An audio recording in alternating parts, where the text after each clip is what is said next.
أعوذ بالله من الشيطان الرجيم بسم الله الرحمن الرحيم باب الأمر بقتال الناس حتى يقولوا لا إله إلا الله محمد رسول الله۔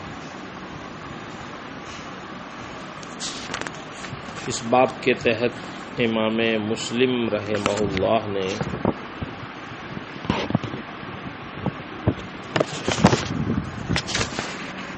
سات احادیث کریمہ ذکر کی ہے۔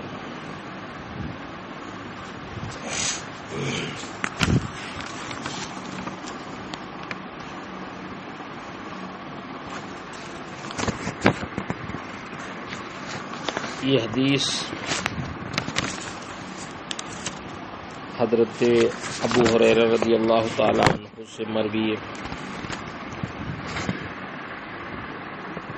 حضرت سیدنا جابر بن عبداللہ سے مروی ہے، سیدنا طارق سے مروی ہے۔ حضرت ابو ہریرہ کے حالات آپ نے سن لیے۔ حضرت جابر رضی اللہ تعالی عنہ یہ انصاری صحابی ہیں۔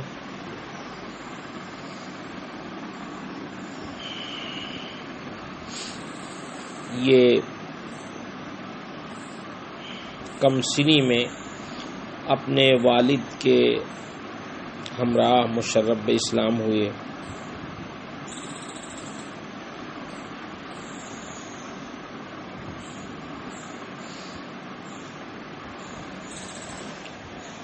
اہل مدینہ کی تبلیغ کے لیے نبی کریم صلی اللہ علیہ وسلم نے 83 افراد کا انتخاب کیا تھا۔ ان میں آپ کے والد حضرت عبداللہ بن عمرو کا نام بھی شامل تھا۔ 19 غزوات میں آپ سرکار کے ساتھ شریک ہوئے۔ غزوہ بدر و احد میں آپ شریک ہوئے یا نہیں شریک ہوئے، اس میں محدثین کا اختلاف ہے۔ جنگ صفین میں حضرت علی رضی اللہ تعالی عنہ کے ہمراہ رہے۔ اخیر عمر میں بینائی رخصت ہو گئی تھی۔ تحصیل علم کے بعد آپ نے مسجد نبوی میں درس حدیث کا سلسلہ شروع کیا، جس میں مکہ، مدینہ، یمن، بصرہ، کوفہ کے تشنگان علم شریک ہوتے تھے۔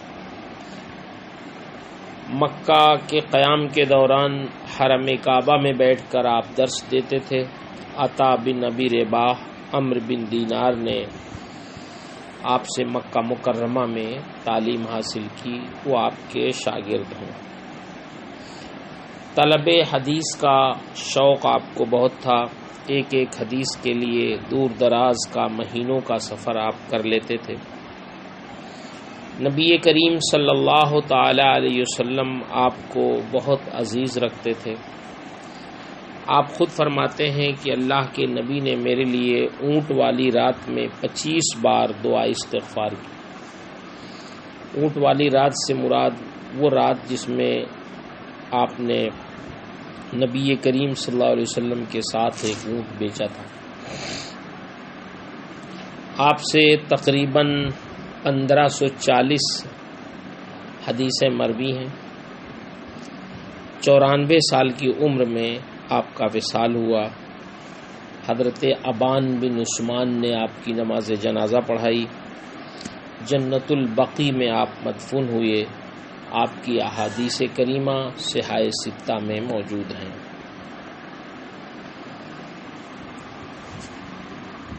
سیدنا طارق بھی راوی ہیں حدیث کے۔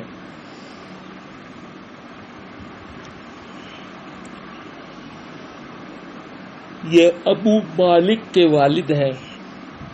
آپ سے چند احادیث مروی ہیں۔ امام مسلم نے فرمایا کہ ان سے صرف ان کے صاحبزادے حضرت ابو مالک نے روایت کی ہے۔ آپ کی احادیث بخاری، مسلم، ترمذی، نسائی، ابن ماجہ میں موجود ہیں۔ اس باب کا پس منظر اور اس میں ذکر کی گئی احادیث کا ایک پس منظر آپ ملاحظہ کر لیں۔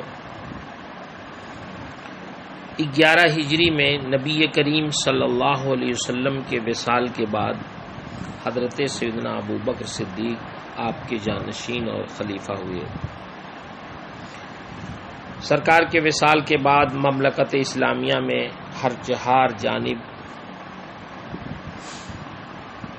فتنوں نے سر ابھارنا شروع کیا۔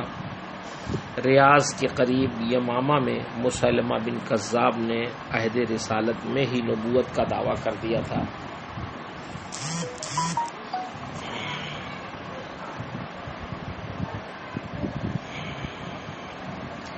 یمن میں ہی اسود انسی نبوت کا دعویٰ کر بیٹھا۔ طلحہ بن خویلد بھی نبوت کا مدعی بن بیٹھا۔ مرد تو مرد، عورتوں کو بھی یہ خبر سوار ہو گیا۔ قبیلہ تمیم کی ایک عورت سجاہ بنت خویلد بھی نبوت کی دعوے دار ہوئی اور مسیلمہ کذاب سے اس نے شادی کر لی۔ ان مدعیان نبوت کے علاوہ مختلف قبائل کے سرداروں نے مرتد ہو کر اپنی خودسری کا اعلان کر دیا۔ یہ لوگ توحید و رسالت کا اقرار کرتے تھے،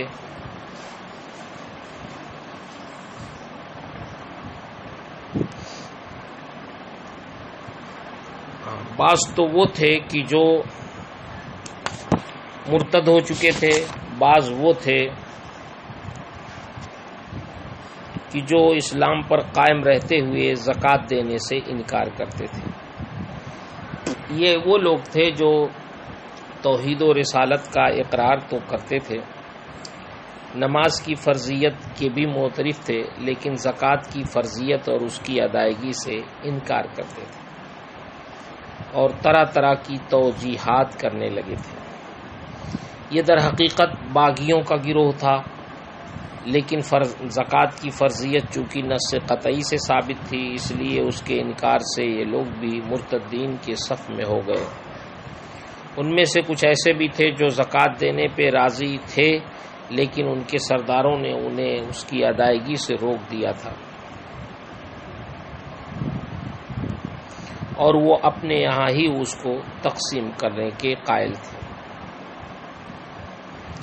خلیفۃ المسلمین حضرت سیدنا ابو بکر صدیق رضی اللہ تعالی عنہ نے اپنی جرأت و ہمت، قوت فیصلہ، سیاسی تدبر اور دور اندیشی سے ان سارے فتنوں کا نہ صرف یہ کہ قلع قمع کیا، بلکہ انہیں جڑ سے اکھاڑ پھینکا۔ مدعیان نبوت اور مرتد سرداروں کی استحصال کے لیے آپ نے اسلامی سپہ سالاروں کو مثلا حضرت خالد بن ولید، شرحبیل بن حسنہ، حضرت اکرمہ بن ابی جہل، حضرت علا بن حضرمی، حضرت حذیفہ، حضرت زیاد، ان کی قیادت میں اسلامی فوج روانہ کی۔ اسلامی فوجوں نے بھی ترتیب پوری قوت سے ان پر حملہ کر کے ان میں سے بہتوں کو ہلاک کر دیا اور کچھ کو دوبارہ اسلام پر قائم کیا۔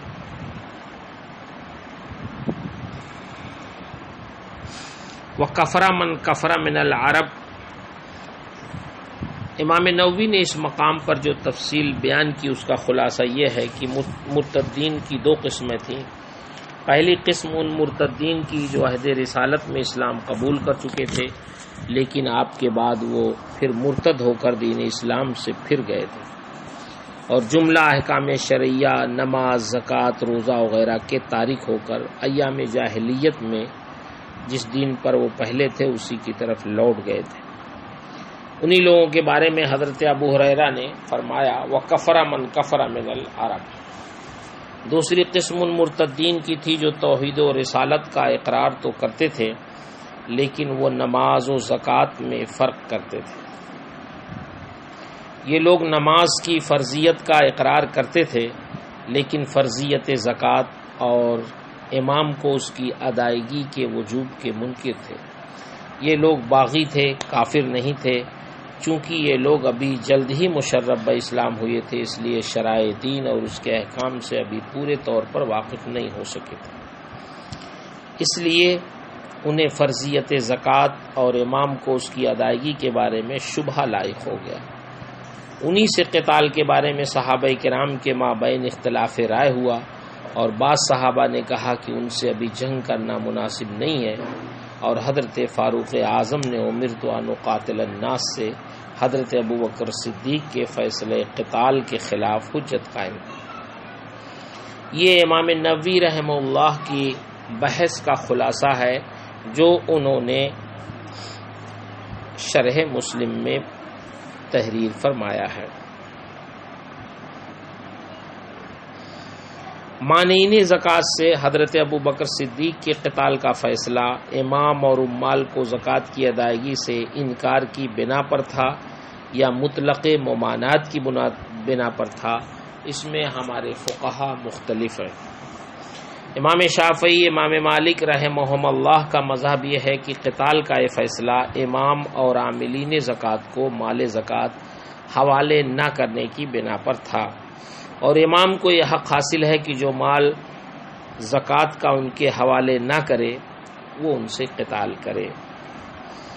ہمارے امام اعظم ابو حنیفہ، امام احمد بن حنبل رحمہم اللہ کا مذہب یہ ہے کہ قتال کا یہ فیصلہ مطلقاً زکوٰۃ ہی کی ادائیگی سے انکار کی بنا پر تھا، اور اگر کوئی مطلقاً مال زکوٰۃ کی ادائیگی سے انکار کرے، یعنی وہ مال زکوٰۃ نہ تو امام اور خلیفہ وقت کے حوالے کرے اور نہ ہی بذات خود وہ مال زکوٰۃ اس کے مصارف فقراء و مساکین وغیرہ کو دے، تو اس سے قتال کا حکم ہے۔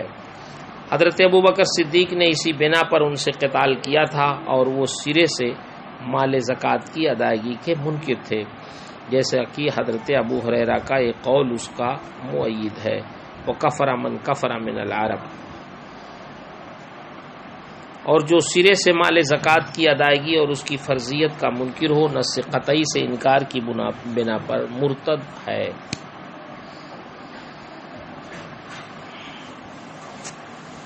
حضرت عمر فاروق اعظم رضی اللہ تعالی عنہ کا اعتراض کیا تھا، ان کی دلیل کیا تھی؟ کیف تقاتل الناس سے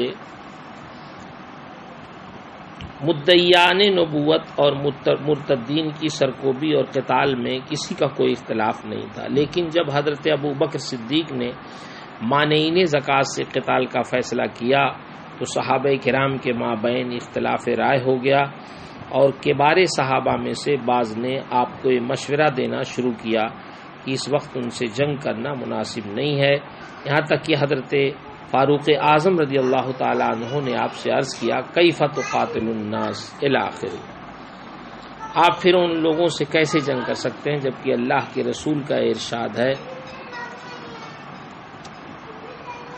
پورا وہ ارشاد بیان کیا۔ حضرت عمر فاروق اعظم کے کہنے کا مطلب یہ تھا کہ جس نے شہادتین کا اقرار کر لیا اس کی جان و مال اللہ کے رسول نے اس کے جان و مال کی اللہ کے رسول نے حفاظت کی ضمانت دی ہے۔ قتال کا حکم کفر و ارتداد کی بنا پر ہے، اور مانعین زکوٰۃ کفر و ارتداد کے مرتکب نہیں، لہذا ان سے قتال کیوں کر روا ہو سکتا؟ حضرت عمر فاروق اعظم کا یہ استدلال ظاہر حدیث کے پیش نظر تھا، اس لیے آپ نے اسے عموم پر محمول کرتے ہوئے اپنے موقف پر حجت قائم کی،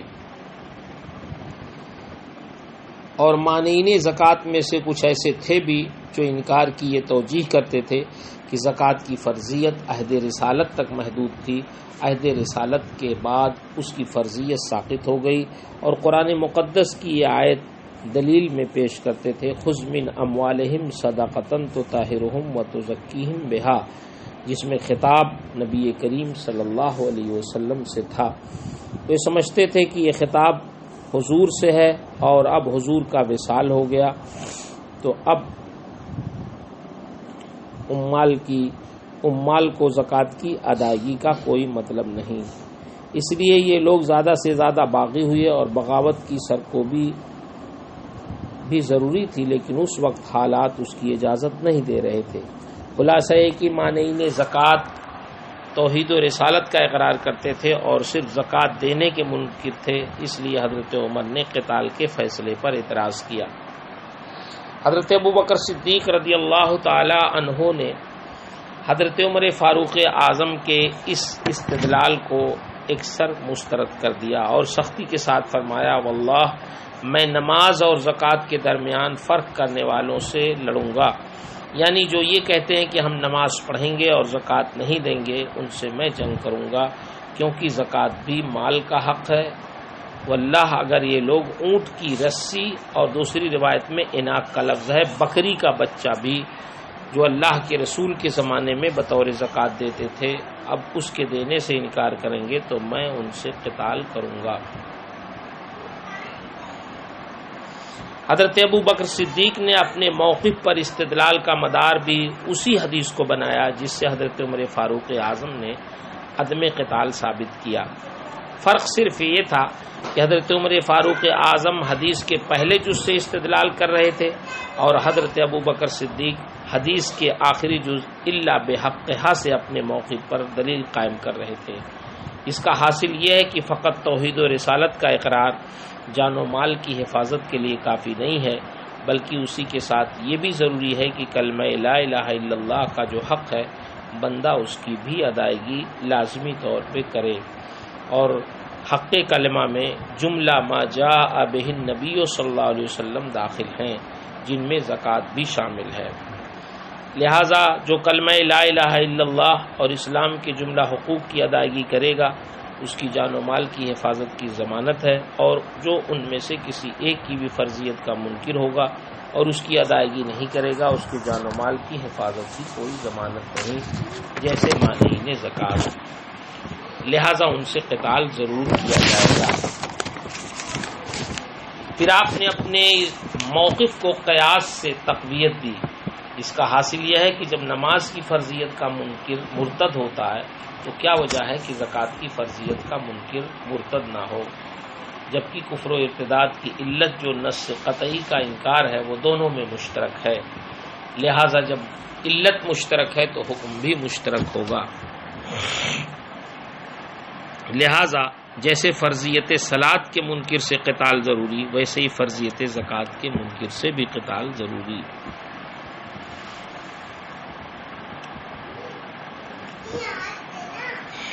حضرت ابوبکر صدیق رضی اللہ تعالی عنہ کے استدلال کی تائید اسی باب کی حدیث جو حضرت ابو ہریرہ، حضرت عبداللہ بن عمر سے مروی ہیں انہی سے ہوتی ہے، جن میں اللہ کے رسول نے جان و مال کی حفاظت کو توحید و رسالت کے ساتھ ہی ساتھ جملہ ضروریات دین، نماز، زکوٰۃ وغیرہ کے ساتھ صراحتاً مشروط فرمایا ہے۔ حضرت عمر فاروق اعظم کا استدلال چونکہ ظاہر حدیث سے تھا، اس کے معنی و مفاہیم، شرائط اور نتائج پر آپ نے غور نہیں فرمایا تھا، لیکن جب حضرت ابو بکر صدیق نے قتال پر نص سے حجت قائم کی اور قیاس سے اسے قوت دی تو حضرت عمر فاروق اعظم نے آپ کی اصابت رائے کا اعتراف فرمایا کہ اگر آج انہیں زکوٰۃ نہ دینے کے لیے آزاد چھوڑ دیا جائے تو کل یہ صوم و صلات کا بھی انکار کر بیٹھیں گے اور اسلام بچوں کا کھیل اور تماشا بن جائے گا۔ حضرت عمر فاروق فرماتے ہیں، واللہ مجھے یقین ہو گیا کہ آپ حق پر ہیں، اور اللہ تعالی نے حضرت ابو بکر کا سینہ منکرین زکوٰۃ سے جہاد کے لیے کھول دیا ہے۔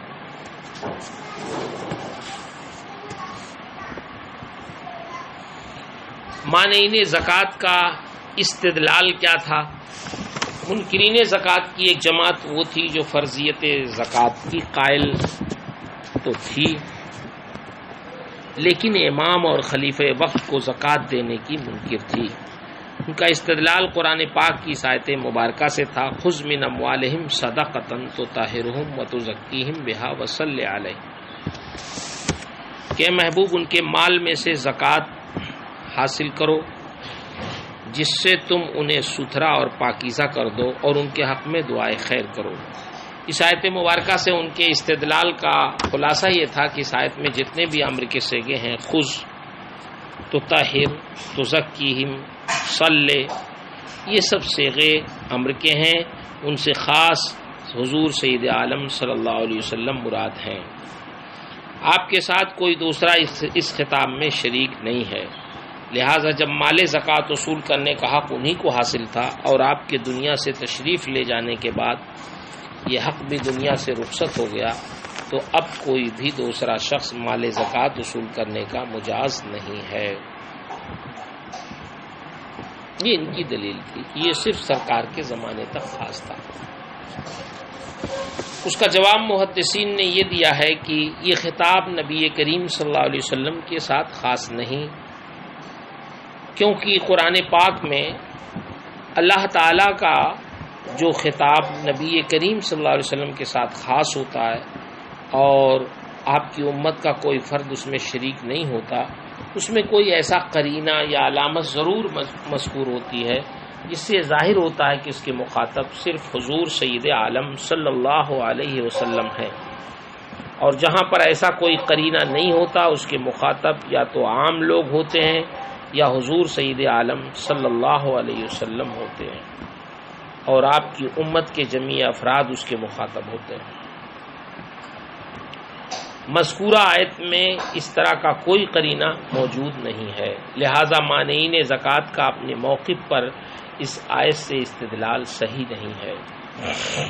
حدیث شریف میں واللہ لو منعونی اقالا، مسلم شریف میں اقال کا لفظ ہے، بخاری شریف کی بعض روایت میں اقال ہے اور بعض میں اناق ہے۔ اقال اس رسی کو کہتے ہیں جس سے اونٹ کے رانوں کو باندھا جائے، اسی طرح اس کا اطلاق اونٹ یا بکری کے 1 سال کی زکوٰۃ پر بھی ہوتا ہے۔ اقال سے یہاں کیا مراد ہے؟ فقہا کی جماعت بھی اس بارے میں مختلف ہے۔ ایک جماعت کا کہنا ہے کہ اقال سے 1 سال کی زکوٰۃ مراد ہے، ان لوگوں کا استدلال یہ ہے کہ اقال کا اطلاق 1 سال کی زکوٰۃ پر ہوتا ہے۔ بعض ائمہ اور متأخرین محققین کا مذہب یہ ہے کہ اس سے وہ رسی مراد ہے جس سے اونٹ کی رانوں یا زانوں کو باندھا اور گردن کو باندھا جاتا ہے۔ حضرت امام نووی فرماتے ہیں کہ صحیح یہی ہے کہ یہ قال سے رسی مراد ہے اور یہی مقتضائے حال اور موقع محل کے مناسب ہے۔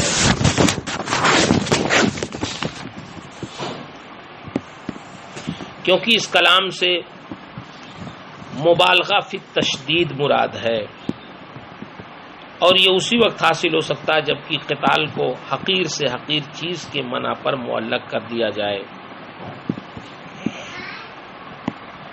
اور یہ مبالغہ فی التشدید اسی وقت مراد ہوگا جب اس کو رسی پر معمول کریں، یعنی زکوٰۃ تو زکوٰۃ ہے، سرکار کے زمانے میں اگر وہ کوئی حقیر چیز بھی زکوٰۃ میں پیش کرتے تھے اور اب نہیں دیں گے اگر آپ کے بعد، تو میں ان سے قتال کروں گا، یہ مراد ہے۔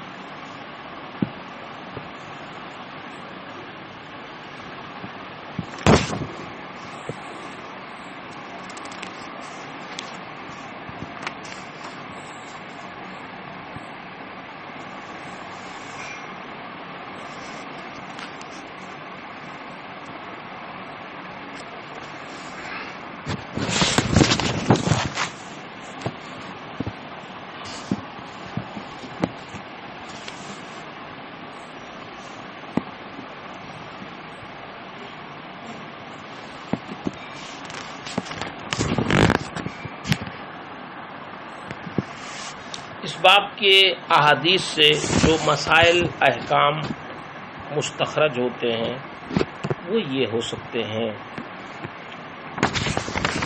کہ اس باب میں حضرت ابوبکر صدیق کی شجاعت، قوت فیصلہ پر واضح دلیل ہے، کیونکہ انہوں نے داخلی خارجی ہر طرح کے فتنے کا جم کر مقابلہ کیا، اور آپ کی دقت نظر، فہم و فراست، ثابت رائے پر بھی واضح دلیل ہے۔ اس میں یہ بھی ہے کہ اگر کوئی ارکان اسلام میں سے کسی بھی رکن کا انکار کرے تو اس سے قتال واجب ہے۔ اس حدیث میں اہل علم کے لیے بحث و مباحثہ اور حق کی طرف مراجعت کا بھی واضح بیان ہے۔ حدیث میں واقع حسابہم علی اللہ، اس پر دلیل ہے کہ اگر کسی نے زبان سے اسلام کے قبول کرنے کا اقرار کر لیا تو اس پر اسلامی احکام جاری ہوں گے۔ اس کے دل میں کیا ہے اس کی تحقیق نہیں کی جائے گی۔ اس حدیث میں اس پر بھی دلیل ہے کہ ایک مسلمان کی جان و مال، عزت و آبرو محفوظ ہے، کسی کو ان پر ڈاکہ ڈالنے کا شرعاً کوئی حق نہیں۔ اس حدیث میں اس پر بھی دلیل ہے کہ ظالم کے خلاف مظلوم کی مدد کی جائے، اگر ظلماً کسی نے کسی کو قتل کر دیا تو قصاص میں اسے بھی قتل کر دیا جائے۔ اس حدیث میں اس پر بھی دلیل ہے کہ مسائل فرعیہ میں اختلاف کی صورت میں کسی کی تحقیر و تذلیل نہیں کرنی چاہیے، بلکہ دلیل شرعی سے اسے حق قبول کرنے پر آمادہ کرنا چاہیے، جیسا کہ حضرت ابوبکر صدیق نے حضرت عمر فاروق اعظم کے ساتھ معاملہ فرمایا۔ اس حدیث میں یہ بھی دلیل ہے کہ جہاں کہیں بھی کلمہ لا الہ الا اللہ بولا جاتا ہے اس سے مراد مکمل کلمہ توحید و رسالت مراد ہوتے ہیں، یعنی جز بول کر کل مراد لیا جاتا ہے۔ اس کے علاوہ بہت سارے احکام ہیں جو ان احادیث سے مستخرج ہوتے ہیں، تفصیل آپ امام نووی کی شرح مسلم دیکھ سکتے ہیں۔ حدیث شریف کا ترجمہ آپ خود کر سکتے ہیں۔